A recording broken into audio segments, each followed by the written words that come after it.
Okay, time to forget everything I thought I was going to say and rip it as we go. Thank you all for being here and taking the time. Again, my only goal is to share. Share in pure transparency the things that I ponder. And maybe you ponder them too.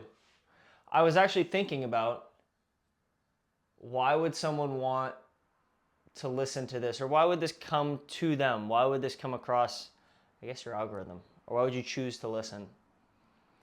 Because maybe you're just starting, or maybe you have been starting to ask yourself the question of, who am I? What is my purpose? What am I here to do? Who do I want to be? How am I being in the world? And those are a lot of the questions that I circumnavigate around. And that brings us to what I wanted to talk about today, which is the idea of controlling the ego. Now, we're going to dance very lightly around this topic today because the ego, that has like a heavy connotation, you know? That's got like a, like kind of like when you draw, you know, a face and the eyebrows go down. Maybe it's a little madder than that, yeah. Control the ego, that's what they say. Control the ego. Be humble. So, be humble, that's what they say. Be humble. Okay. So if I may, I'd like to start with a story. I'd like to start with a story that involves all of us. We start with as we were as a child. Young, probably from the ages, well, age 0, you know, but really like age, we'll call it 0, through,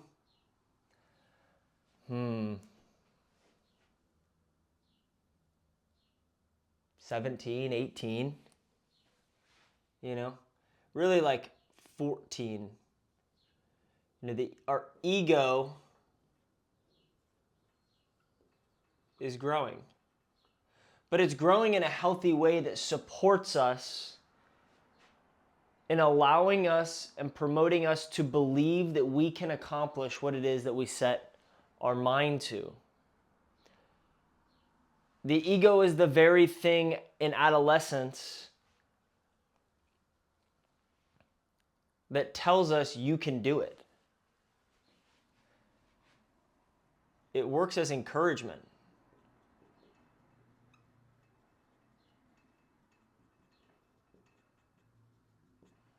And so you see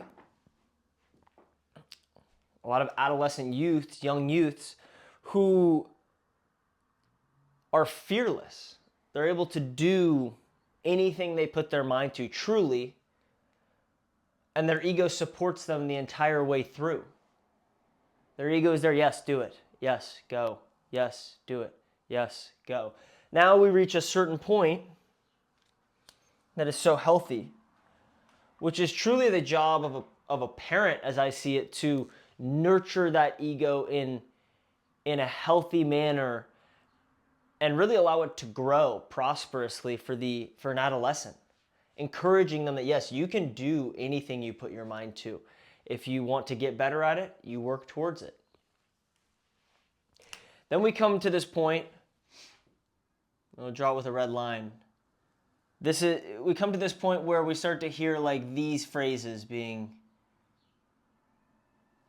brought to us, you know, be humble, control your ego. For some people, this may happen around the age 15. You know, I was in high-performing athletics. You start to hear it around 15, like control your ego, be humble, you know, these type of phrases they throw around. For someone else, it might happen a lot later, but somewhere around 15 to call it 23, you start to hear these phrases, control the ego, be humble. Okay, so what is humility? I've come to understand humility as not thinking less of yourself,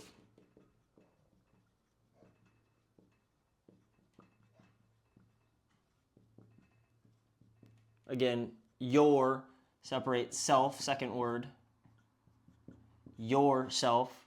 Not thinking less of yourself, but simply thinking of yourself less.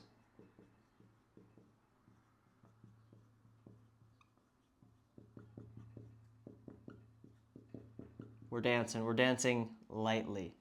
Ooh, I didn't separate those two. Thinking of yourself less.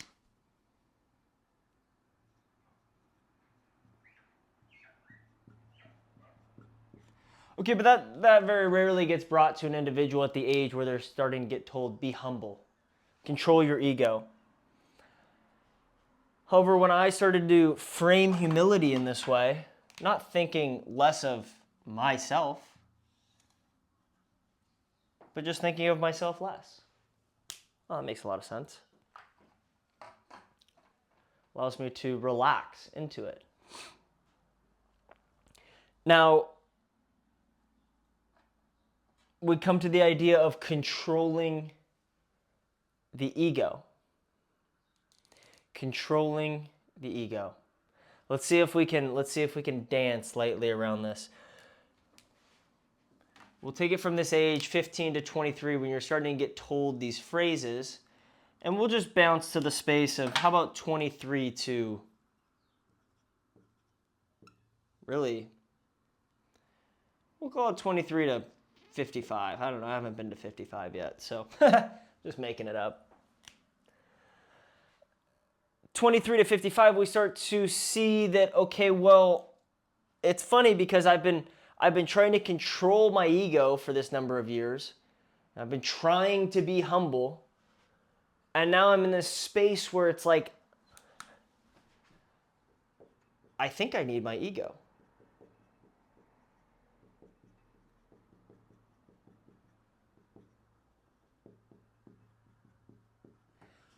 I need my ego to tell me I can do it.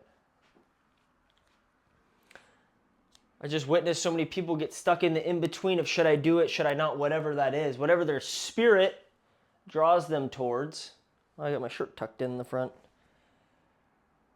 Whatever their spirit draws them towards. However, I think I need my ego to help me. I think I need my ego to push me beyond where I think I can go. And in this line of thinking, I'd like to offer the thought of choosing to pursue. I'm not sure how to spell pursue. P-E? Let's see which one looks right.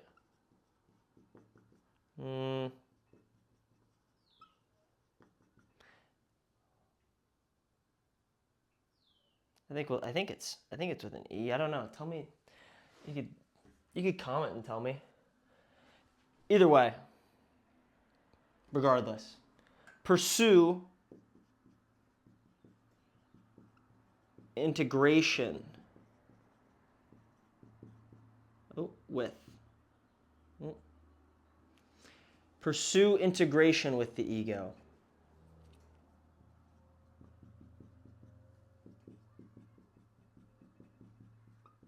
What does that look like? What does it look like to integrate my ego and the self? Okay, let's dance over to this story of a dog and a human. Just today I was sitting out looking out the window and I saw someone walking their dog. Well, that's what we say. Someone was walking their dog. This person, here's their leash. Here is the dog. Okay.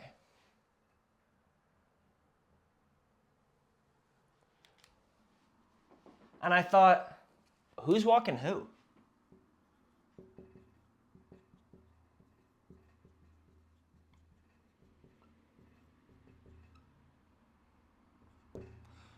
Who's walking who? Okay. We'll put myself in this scenario, right? Am I walking the dog?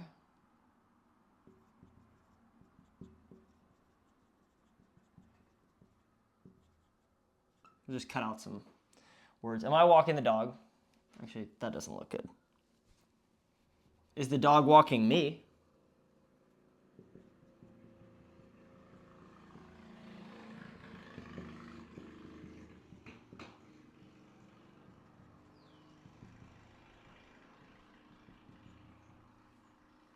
Or are we walking together?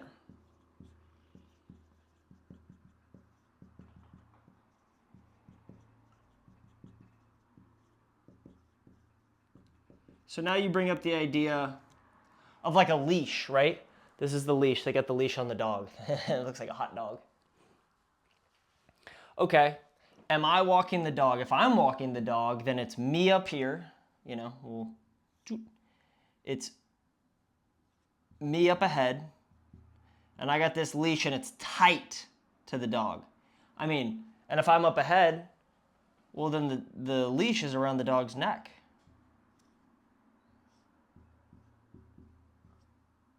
Right? So I'm pulling on the dog. Stay with me. Stay with me. We're dancing. Okay. Is the dog walking me? Where in this scenario, the dog is ahead.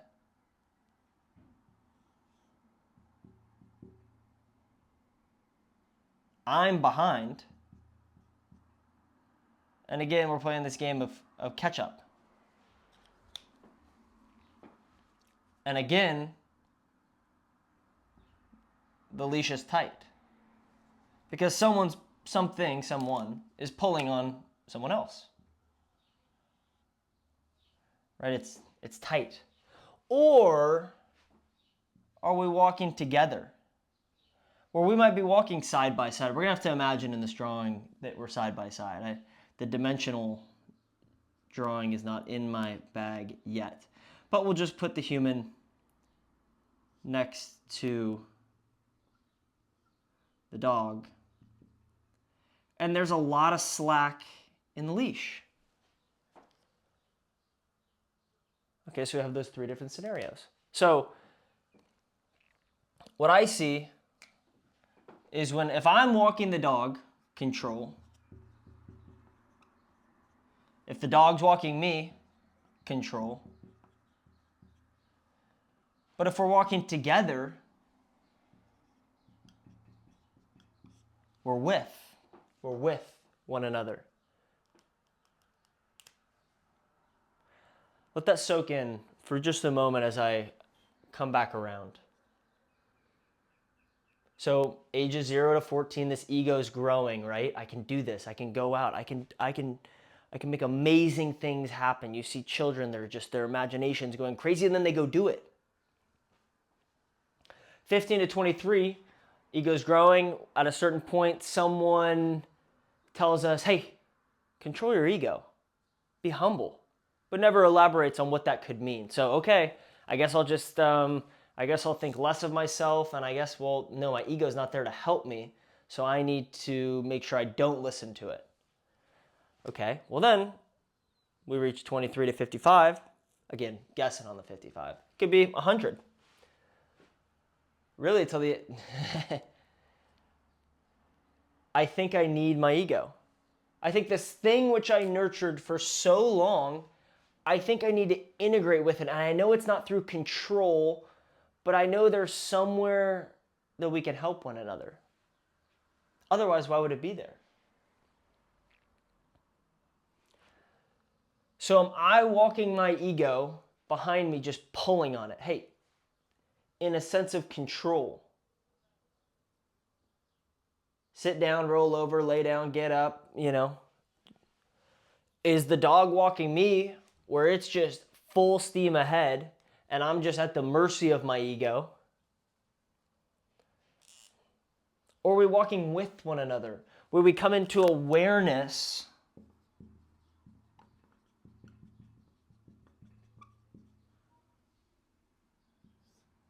the awareness of what I'm observing about myself. Call this knowing the knower.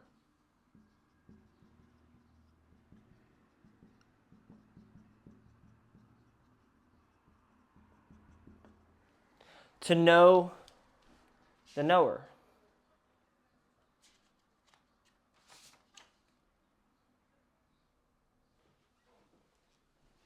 Or rather, to know. Or rather, to know the knower. This could be seen as integration. An integration with my ego. I see when my ego is trying to shrink me down and keep me safe,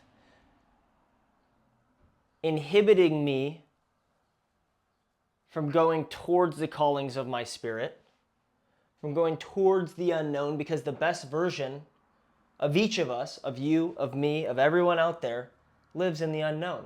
We truly don't know.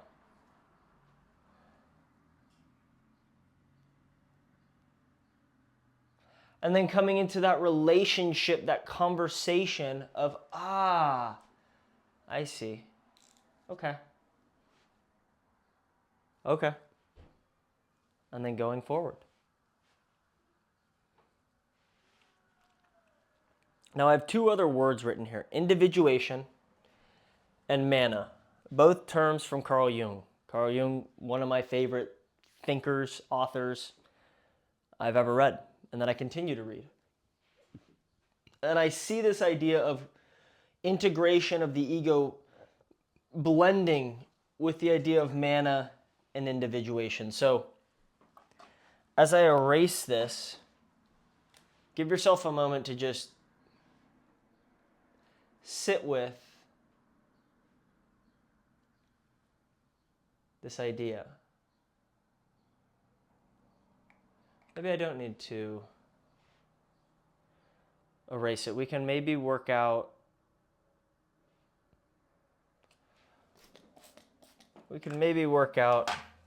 some of this while keeping it on the screen if you like to, or on the board. Well, it's on your screen. It's on this board. We're just sharing.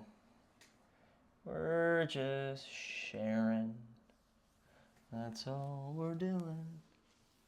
Okay. Let's start with individuation. Individuation was what Carl Jung devoted much of his work to. It's coming into wholeness. It's coming into wholeness with all the shadow sides of ourselves. That'll be another video. But coming into the wholeness of self, of the psyche, of what is, of realization of every part of me. Okay, now let's dance here.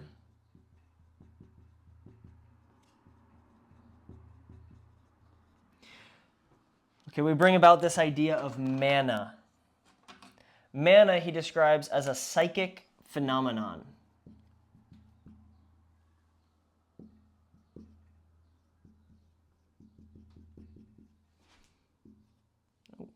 Yeah.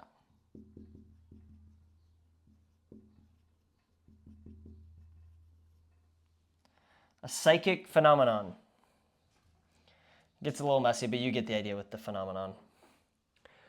A psychic phenomenon that actually works as a magnet and draws others towards you. Now, each of us possess mana. All of us do, to some varying degrees. Now, we interact with the unconscious all the time in dreams, daydreams,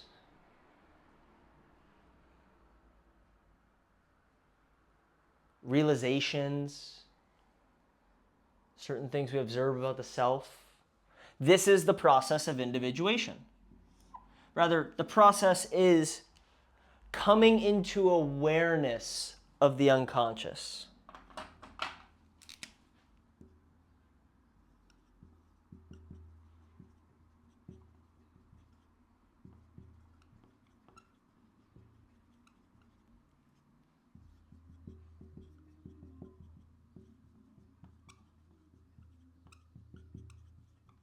It could be why someone does something and say, I have no idea why I did that.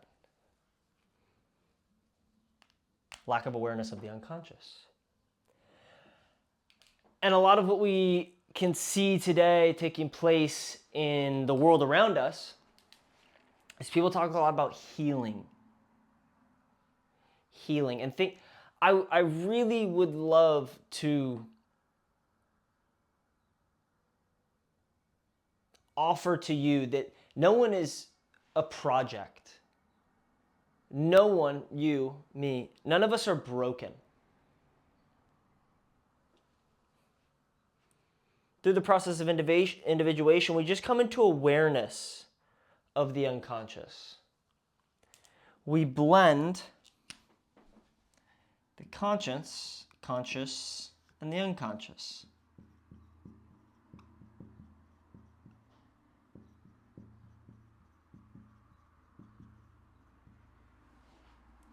We start to just come into awareness of it. Now, the more we can integrate the two, though they'll never be a singular whole, maybe death, I don't know. But the more we're able to do that, the more we're able to come into awareness of all parts of ourselves. Now, we come into the idea of mana, right? Because as the individual starts to become more aware of their unconscious, well, there's a development of mana. This is what occurs. There is going to be a heightened level of mana because it's just the natural phenomena that happens in the world. However, we play the game with the ego because when the ego gets involved here and says, I'm the one walking the dog, all mana is lost.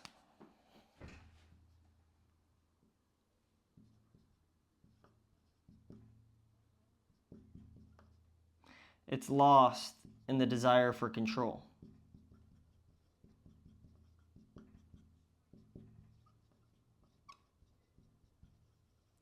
Which is the most amazing, it's the most amazing realization. Whoa, there goes my ExoPen. Flew. Sorry, that might have been a little loud in the microphone, but we're all in this together. The most amazing realization in this entire process and this interaction between individuation and mana is that we become consciously unconscious. We become consciously unconscious. We recognize all parts of ourself. We recognize my conscious brain, the ego, and my unconscious. All of these factors they're all just swimming around, right? They're like it's like a lava lamp. Think of a lava lamp. You get the little top, boom, boom, the bottom, and it's just all these entities are these energies rather they're just existing together. They come into contact with one another. Oh, my sweet potatoes just beeped. One sec.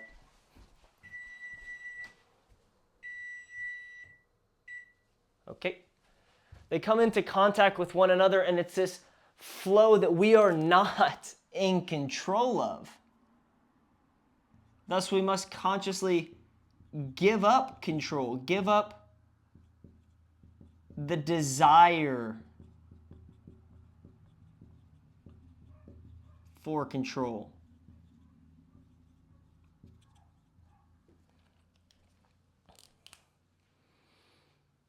We must give up the desire to control the ego. Rather, we just integrate and we're able to accept all parts of ourselves. We're able to forgive ourselves. Man, I really, you think of a scenario, the way I acted in that specific pursuit or act, that wasn't in line with the highest version of myself. My ego got in the way. That's okay. I forgive myself. And we just continually move forward. And the psychic phenomena, this development of mana, is ultimately brought into awareness. Right now, I'm bringing it into your awareness.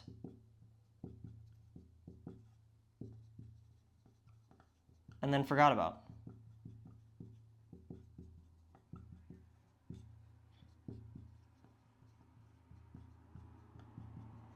Because keeping it on my mind or in my mind continually, it does nothing for me.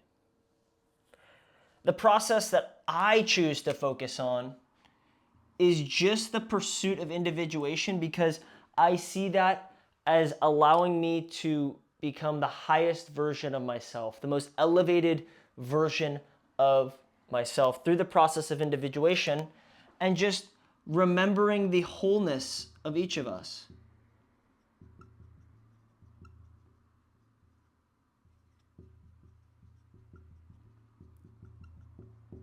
It's as if, pre-birth, we're in this perfect circle. This is the yin and the yang, but we'll digress from that.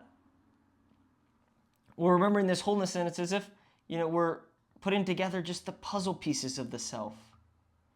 And we're not looking for them. They come to us. God brings them to us. Slowly by slowly, we just, and we never know when it's done. It will never be done. We just continue to remember our wholeness. And, in awareness, a realization, I found a piece. Boop, there it goes. Now I forget about it. And we just allow ourselves to simply be. We allow ourselves to give up the desire for control.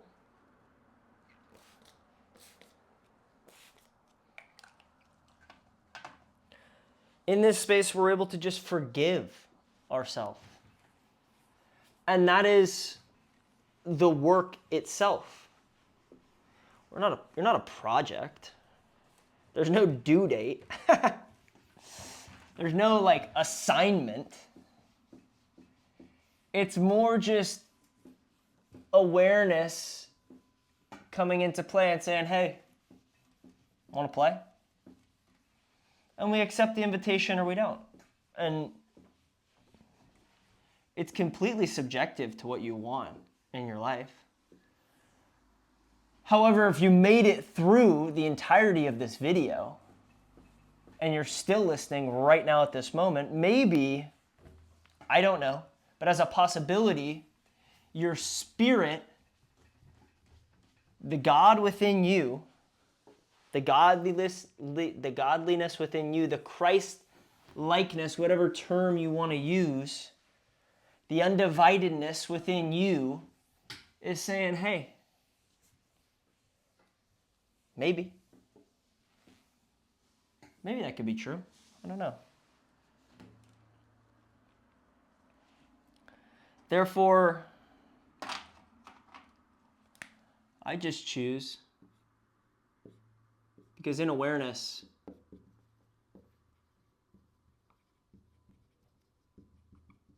we're given choice.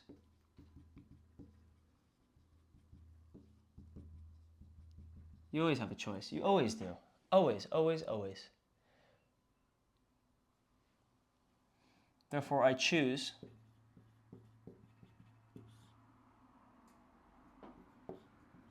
to experience.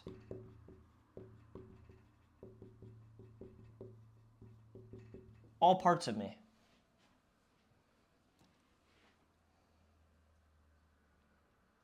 I choose to experience all parts of me.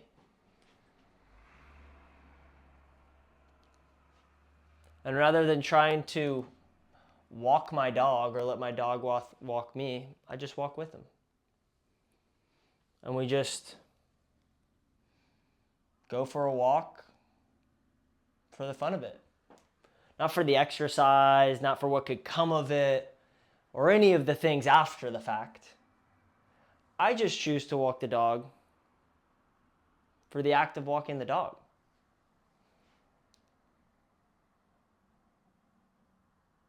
So we must just, I'll leave you just with the question of,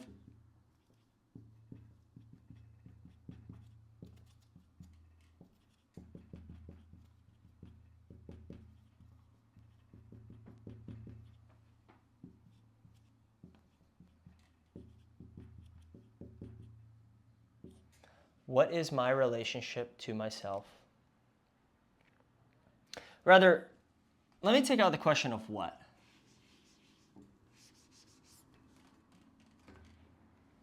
How can we frame that better?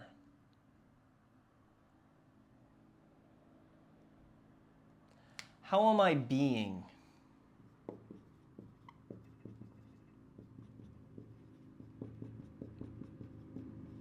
How am I being in relationship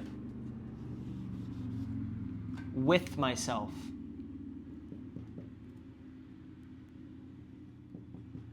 There's that word with again. With. How am I being in relationship with myself? Could be a fun little journal prompt. And something that's always fluid, always changing, like a lava lamp.